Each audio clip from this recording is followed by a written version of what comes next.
وَقَضَى رَبُّكَ أَلَّا تَعْبُدُوا إِلَّا إِيَّاهُ وَبِالْوَالِدَيْنِ إِحْسَانًا إِمَّا يَبْلُغَنَّ عِندَكَ الْكِبَرَ أَحَدُهُمَا أَوْ كِلَاهُمَا فَلَا تَقُل لَّهُمَا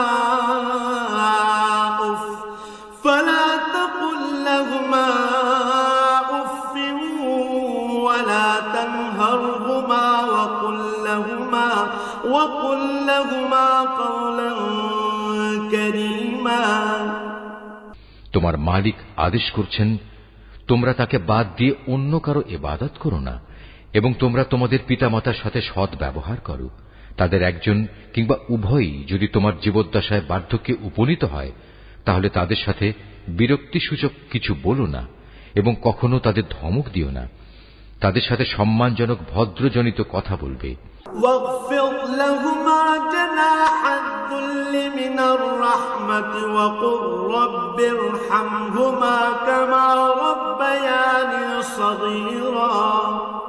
অনুকম্পায় তুমি ওদের প্রতি বিনয় অবনত থেকো এবং বলো, হে আমার মালিক, ওদের প্রতি ঠিক সেভাবেই তুমি দয়া করো যেমনি করে শৈশবে ওরা আমাকে লালন পালন করেছিল।